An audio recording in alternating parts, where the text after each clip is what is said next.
வணக்கம். கல்கியின் சிறுகதை தற்கொலை.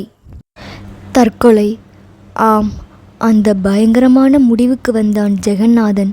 இத்தகைய பேர் அவமானத்துக்கு பின்னர் மானமுள்ள ஒரு ஆண்மகன் எவ்வாறு உயிர் வைத்திருக்கக்கூடும்? ஒரு பாகமேனும் தேறியிருக்கக்கூடாதா? அதிலும் இது 2ஆம் தடவை.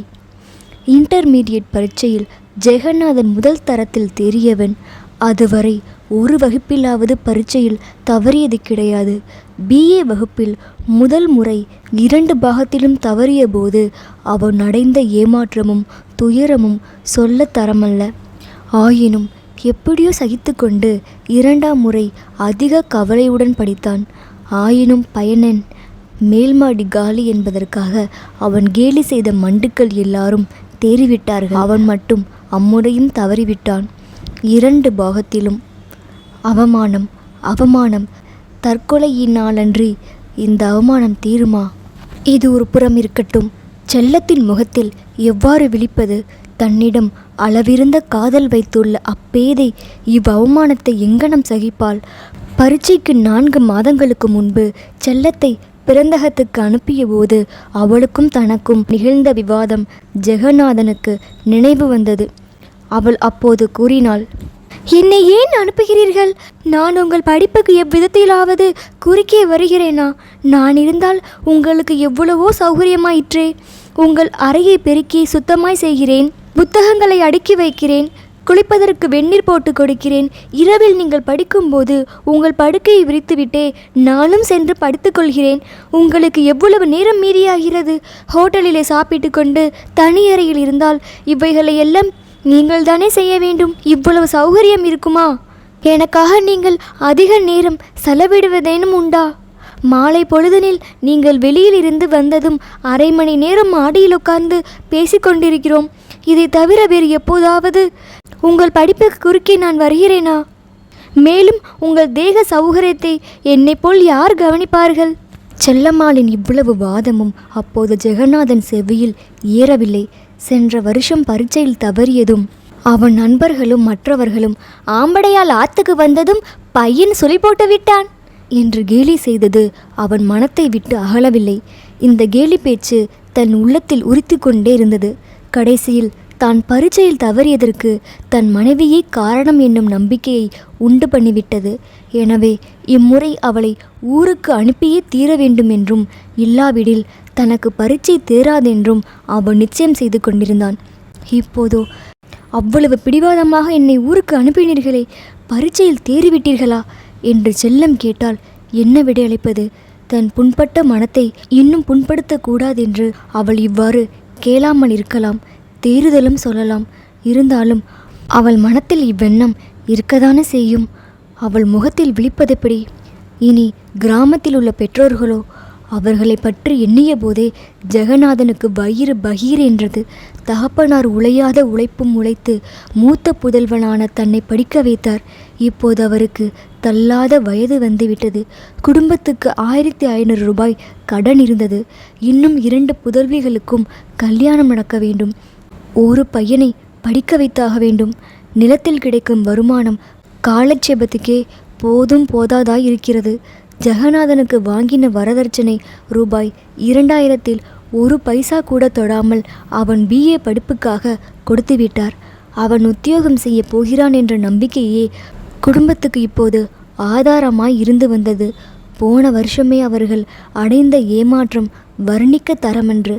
இம்முறையும் தவறிப்போன செய்தி கேட்டால் அந்தோ அவர்கள் மனம் இடிந்தே போய்விடும். அவர்கள் துயரத்தை பார்த்து எவ்வாறு சகித்து கொண்டிருப்பது? நல்ல வேளை, உயிரை விடுவதும் வைத்து கொண்டிருப்பதும் ஒருவனுடைய விருப்பத்தை பொறுத்ததாய் இருக்கிறதே. அதை நினைத்து சந்தோஷப்பட வேண்டியதுதான். அவமானத்தை பொருட்படுத்த வேண்டாம். மனைவியையும் பெற்றோர்களையும் கவனிக்க வேண்டாம். எனினும் அடுத்தாற்போல் செய்வதற்கு என்ன இருக்கிறது?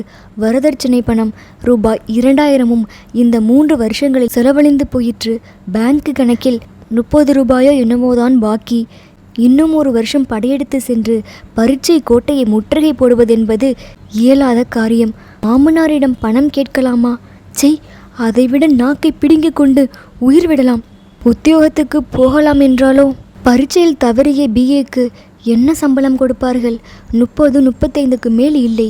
இந்த 35 ரூபாவை கொண்டு பட்டணத்தில் மனைவியுடன் எவ்வாறு வாழ்க்கை நடத்துவது? சென்ற வருஷத்தில் மாதம் 60 ரூபாய் போதாமல் கஷ்டப்பட்டோமே. பின்னர் பெற்றோர்களுக்கு பணம் அனுப்புவதெப்படி? தம்பியை படிக்க வைப்பதும் தங்கைகளுக்கு கல்யாணம் செய்து வைப்பதும் எங்கனம்? பரீட்சையில் மட்டும் தேறியிருந்தால், நினைத்தபடி இன்கம் டேக்ஸ் ஆஃபீஸில் ஒரு உத்தியோகமும் கிடைத்திருந்தால், சம்பளத்தை கொண்டு நீ உன் காலட்சேபத்தை நடத்திக்கொள், மேல் வரும்படியை மட்டும் மாதம் மாதம் எனக்கு அனுப்பிவிடு என்று தந்தை அடிக்கடி கூறியது அவனது நினைவுக்கு வந்தது. மேல் வரும்படி விஷயத்தில் தானாக யாரையும் ஒரு பைசாவேனும் கேட்பதில்லை என்றும் அப்போதே தீர்மானித்திருந்ததும் ஞாபகம் வந்தது. இன்கம் டேக்ஸ் ஆஃபீஸில் உத்தியோகம் அகப்படாவிட்டாலும் ரயில்வேயில் 100 ரூபாய் சம்பளத்தில் வேலை கிடைத்திருந்தால் போதுமே. சை, இது என்ன வீண் கனவுகள்? இவைகளை பற்றி இப்போது எண்ணி என்ன பயன்? தற்கொலை, தற்கொலை, தற்கொலை, அதை பற்றி அன்றோ இப்போது சிந்திக்க வேண்டும். ஒரே ஒரு யோசனை, நாம் போய்விட்டால் மனைவி பெற்றோர்களின் கதி என்ன? நல்ல வேளையாக மனைவியின் பெற்றோர்கள் கொஞ்சம் பணக்காரர்கள். எனவே அவளை பற்றி கவலை இல்லை. உயிரோடு இருந்தாலும் பெற்றோர்களுக்கு உதவி எதுவும் செய்ய முடியாது. அவர்கள் எல்லாரும் அளவு கடந்த துக்கத்தில் ஆழ்ந்து விடுவார்கள் என்பது உண்மையே. ஆனால் உயிரோடு இருந்த அவர்கள் துயரத்தை பார்த்து கொண்டிருப்பதை விட இறந்து போய்விட்டால் பிறகு யார் எப்படி போனால் நமக்கு என்ன தெரிய போகிறது? இவ்வளவு எண்ணங்களும் ஜெகநாதன் மனத்தில் கோர்வையாக எழுந்து மறைந்தன. அவனுடைய அறிவு அந்த நெருக்கடியான தருணத்தில் மிக தெளிவு பெற்றிருந்தது. அச்சமயத்தில் நான் ஏன் தற்கொலை செய்து கொள்ள வேண்டும் என்னும் விஷயமாக ஒரு கட்டுரை வரைய சொல்லியிருந்தால் அவன் மிக நன்றாக எழுதியிருப்பான். இவ்வளவு தெளிந்த அறிவுடன் பரீட்சையில் எழுந்திருந்தால் எந்த குருட்டு பரீட்சகனும் அவனை தேர்தல் செய்ய தவறுகிறான். தற்கொலை செய்து கொள்ளும் விதத்தை பற்றி ஜெகநாதன் அதிகமாக சிந்திக்கவே இல்லை. ஒரே கணத்தில் இந்த விஷயத்தில் முடிவுக்கு வந்துவிட்டான். இரவு 7 மணி ஆயிற்று. மனைவிக்கு ஒரு கடிதமும் தந்தைக்கு ஒரு கடிதமும் எழுதினான். மனைவிக்கு எழுதிய கடிதம் வருமாறு: என் அன்பே, நான் பரீட்சையில் இம்முறையும் தவறிவிட்டேன். இனி உன் முகத்தில் விழிக்க என்னால் முடியாது. தற்கொலை செய்து கொண்டு இன்று இரவு உயிர்விடப் போகிறேன். ஜெகநாதன். தந்தைக்கு எழுதிய கடிதமும் இவ்வளவு சுருக்கமானதுதான். இரண்டையும் மடித்து உரையில் போட்டு விலாசம் எழுதி மேஜையின் மீது வைத்தான். மரண விசாரணையில் அடையாளம் தெரிவதற்காக தன்னுடைய விலாசம் எழுதிய ஒரு காகிதத்தை சட்டை பையில் போட்டுக்கொண்டான். என்ன முன் யோசனை? அறையை பூட்டிவிட்டு வெளியே கிளம்பினான். இரவு 9 மணி. அமாவாசை இருட்டு. தென்னிந்திய ரயில் பாதையில் ஒரு சிறு வாய்க்காலின் பாலத்தின் மீது ஜெகநாதன் உட்கார்ந்து கொண்டிருந்தான். நிர்மலமான நீல வானத்தில் நட்சத்திரங்கள் கண் சிமிட்டி மனிதர்களின் அறியாமையை குறித்து கேலி செய்து கொண்டிருந்தன. மீள்வான வட்டத்தின் அடிவாரத்தை கரிய மேகத்திரள் மறைந்திருந்தது. ஒரு சமயம் அம்மேகத்திரளை மீறிக்கொண்டு ஒரு பொன் மின்னற்கொடி வெளிக்கிளம்பி ஒரு கணம் கண்ணை பறித்துவிட்டு உடனே மறைந்தது. கிழக்கே வெகு தூரத்தில் பட்டணத்தில் மின்சார விளக்குகள் மங்கலாக காணப்பட்டன. வெறுப்பு தரும் வாடை காற்றில் கலந்து காட்டில் ஊளையிடும் நரியின் கூக்குரல் வந்து கொண்டிருந்தது. அவ்வப்போது மத்திம ஸ்தாயியில் இடிகள் உருமின. பக்கத்தில் இருந்த புளிய மரத்தில் ஒரு கோட்டான் கோரமாக கத்தி கொண்டிருந்தது. அடுத்த ஸ்டேஷனில் இருந்து போர்ட்மெயில் புறப்பட்டு விட்டதென்பதற்கு அறிகுறியான ஊதல் சத்தம் கேட்டது. ஜெகநாதன் எழுந்து சென்று தண்டவாளத்தின் மீது குறுக்காக படுத்துக்கொண்டு கண்ணை இறுக மூடிக்கொண்டான். இதயம் பட்பட் என்று அடித்து கொண்ட சத்தம் அவன் செவியில் நன்றாக கேட்டது. அவன் மனைவியும் மாமனாரும் மாமியாரும் தந்தையும் தாயும் தம்பியும் தங்கைகளும் ஒவ்வொருவராக அவன் முன் தோன்றி, ஐயோ பைத்தியமே, இப்படி செய்யாதே என்று கெஞ்சுவது போல் அவனுக்கு தோன்றிற்று. இந்த பிரம்மை நின்று விடுபடும் பொருட்டு அவன் கண்களை திறந்து ரயில் வரவேண்டிய திக்கை நோக்கினான். அவ்விடத்தில் ரயில் பாதை நேராக அமைந்திருந்தபடியால் வெகு தூரத்தில் ரயில் வருவது காணப்பட்டது. குழந்தை பருவத்தில் கொல்லிக்கண்ணன் என்னும் ராட்சதனை பற்றி கேட்ட கதை அவனுக்கு நினைவு வந்தது. பெரிய கரிய வடிவமும் கொல்லி கண்களும் உடைய ஒரு பூதம் பயங்கரமாக உருமிக்கொண்டு தன்னை விழுங்க வருவது போல் அவனுக்கு தோன்றிற்று. இந்த தோற்றத்தினால் பீதியடைந்து அவன் மீண்டும் கண்களை மூடிக்கொள்ளப் போனான். ஆனால் அச்சமயத்தில் சுமார் 50 அடி தூரத்தில் ரயில் பாதி ஓரமாக வெள்ளை துணியால் முக்காடணிந்த உருவம் ஒன்று தன்னை நோக்கி வருவதை கண்டுவிட்டான். பேய் பிசாசுகளிடம் ஜெகநாதனுக்கு நம்பிக்கை இல்லை. இருந்தாலும் அப்போது அவன் உடலும் நடுங்கிவிட்டது. வியர்வை வியர்த்த துளிகள் எல்லாம் ஒரு கணத்தில் சொட்ட நனைந்து போயின. அச்சமயத்தில் அவன் உணர்வு போன வழி காரியம் செய்தானே அன்றி அறிவை பயன்படுத்தி யோசித்து எதுவும் செய்யவில்லை. அவ்விடத்திலிருந்து உடனே போய்விட வேண்டும் என்று அவனுக்கு தோன்றியது. மெதுவாக நகர்ந்து பக்கத்தில் இருந்த பாலத்துக்கு வந்து அங்கிருந்து கீழே வாய்க்காலில் சத்தமின்றி இறங்கிவிட்டான். ஏற்கனவே காரிருள், அதிலும் பாலத்தின் நிழல். அங்கிருந்து அவ்வுருவத்தை பார்த்து கொண்டே நின்றான். என்ன அதிசயம்! அவ்வுருவம் சற்று முன் ஜெகநாதன் படுத்திருந்த இடத்துக்கே வந்து நின்றது. முக்காடு போட்டிருந்த துணியை எடுத்து கோவிலில் சுவாமி தரிசனம் பண்ணும்போது செய்வது போல் இடுப்பில் வரிந்து கட்டி கொண்டது. பின்னர் தண்டவாளத்தின் மீது குறுக்காக படுத்தது. அத்தகைய நிலைமையிலும் ஜெகநாதனால் புன்னகை கொள்ளாமல் இருக்க முடியவில்லை. அவ்வுருவம் தன்னைப் போலவே ஏதோ ஒரு காரணத்தினால் தற்கொலை செய்து கொள்ள வந்த ஒரு மனிதனே என்பதை அவன் தெல்ல தெளிய கண்டான். அவனுயிரை அச்சமயம் தான் காப்பாற்றிவிட்டால் அக்கொலை பாதகத்துக்கு உடந்தே இருந்த பாவம் தன்னை சாரும் என்று அவனுக்கு ஓர் உணர்ச்சி உண்டாயிற்று. ரயிலோ சமீபத்தில் வந்துவிட்டது. அவன் ஒரே பாய்ச்சலாக பாய்ந்து ஏறி சென்று படுத்திருந்த உருவத்தை முதுகில் தொட்டான். அவ்வுருவம் அப்படியே வீறிட்டு கொண்டு துள்ளி விழுந்தது. பாவம், ரயில் வண்டி தன் மீது ஏறிவிட்டதாக அந்த துரதிர்ஷ்டசாலி நினைத்திருக்க வேண்டும்.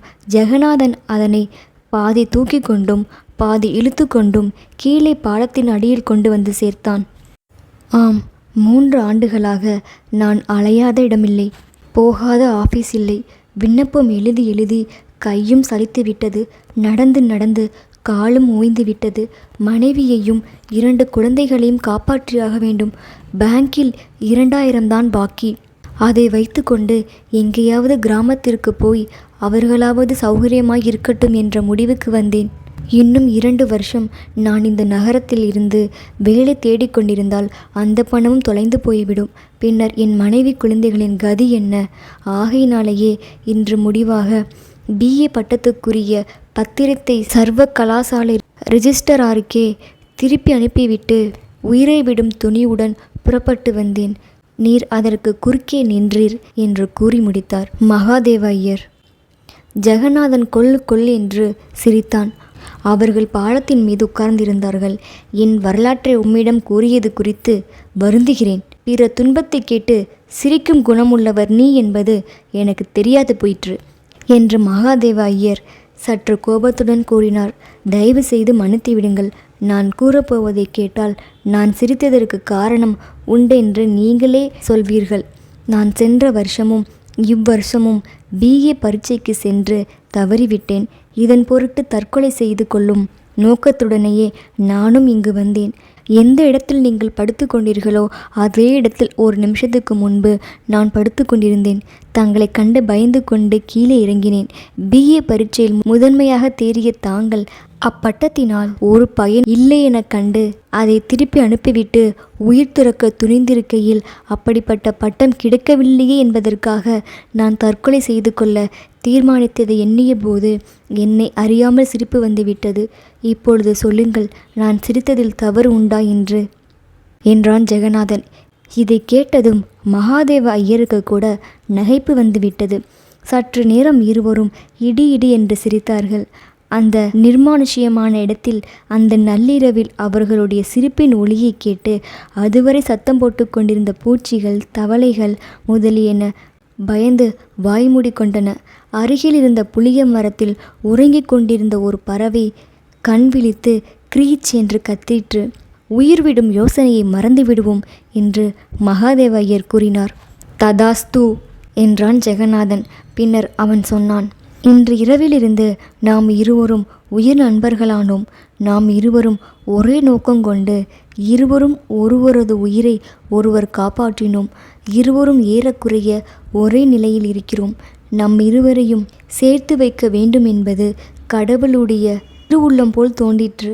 ஆம், நண்பர் ஒருவர் இல்லாத காரணத்தினாலேயே நான் இவ்வளவு விரைவில் மனஞ்சோர்ந்து விட்டேன் என்று இப்போது தோன்றுகிறது. தங்களுடைய நிலைமையும் அப்படித்தான் இருக்க வேண்டும் என்று நினைக்கிறேன். இனி நாம் இருவரும் சேர்ந்து புதிய பலத்துடனும் உற்சாகத்துடனும் வாழ்க்கை போராட்டத்தில் இறங்குவோம். அப்படியே ஆகட்டும். ஆனால் என்ன செய்வது என்பதுதான் எனக்கு விளங்கவில்லை. இனி பரீட்சைக்கு போகும் எண்ணத்தை விட்டுவிடுங்கள். என்னிடம் 2000 ரூபாய் இருக்கிறதென்று சொன்னேன் அல்லவா? அதை வைத்துக்கொண்டு ஏதேனும் தொழில் நடத்துவோம்.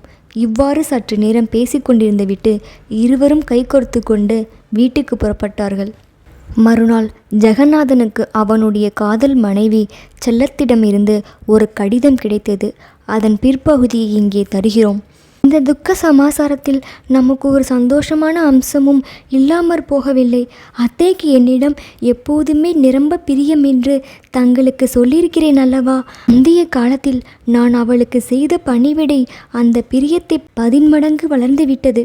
எனவே அவளுடைய மரண சாசனத்தில் பேங்கில் அவள் பெயரில் இருந்த ரூபாய் 3000ஐயும் எனக்கு கொடுத்து விட்டதாக எழுதி வைத்திருக்கிறாள். இந்த பணம் தங்களாலேயே எனக்கு கிடைத்தது என்பதை நினைவூட்டுகிறேன். தாங்கள் என்னை வற்புறுத்தி பெருந்தகத்துக்கு அனுப்பிராவிட்டால் அத்தைக்கு பணிவிடை செய்யும் சந்தர்ப்பம் கிடைத்திராது. அப்போது அவள் பணத்தை எனக்கு கொடுத்திருப்பதும் நிச்சயமில்லை. ஆதலின் அந்த பணம் முழுதும் தங்களுக்கே உரியதாகும். இன்னொரு சமாசாரம், தங்கள் பரீட்சையின் முடிவு இதற்குள் தெரிந்திருக்க வேண்டும். தேறியிருந்தால் சந்தோஷம், இல்லாவிட்டாலும் நாம் கவலைப்பட வேண்டியதில்லை என்று எனக்கு தோன்றுகிறது. பட்டம் பெற்றவர்களுக்கும் கூட இக்காலத்தில் உத்தியோகம் லேசில் கிடைப்பதில்லை என்று எல்லோரும் சொல்கிறார்கள். மேலும் கைகட்டு சேவகம் செய்யும் பிழைப்பு தங்கள் இயல்புக்கு ஒத்தன்று. எனவே இந்த 3000 ரூபாயும் மூலதனமாக வைத்துக்கொண்டு தாங்கள் ஏதேனும் ஒரு தொழில் ஆரம்பித்து நடத்தினால் என்ன? அடியால் தங்களுக்கு பிடியாவிட்டால் அதற்காக என்னை கோபித்துக் கொள்வதில் பயனில்லை. தாங்கள்தான் செல்லம் கொடுத்து கொடுத்து தங்கள் செல்லத்தை கெடுத்து விட்டீர்கள். பிற விஷயங்கள் தங்களை நேரில் தரிசிக்கும் போது மேற் சொன்ன சம்பவங்கள் நிகழ்ந்து 5 ஆண்டுகள் ஆகின. இப்போது மகாதேவ ஐயரும் ஜெகநாதனும் மகாநாதன் கம்பெனி என்ற பெயருடன் புத்தக வியாபாரமும் பிரசுரமும் நடத்தி நல்ல லாபம் சம்பாதித்து வருகிறார்கள் என அறிகிறோம். ஜெகநாதனுடைய தந்தை மட்டும் என்னதான் இருந்தாலும் மாதம் மாதம் சம்பளமும் அதன் மீது கொஞ்சம் மேல் வரும்படியும் கிடைப்பது போல் ஆகுமா என்று சொல்லி வருகிறாராம். நன்றி, இணைந்திருங்கள்.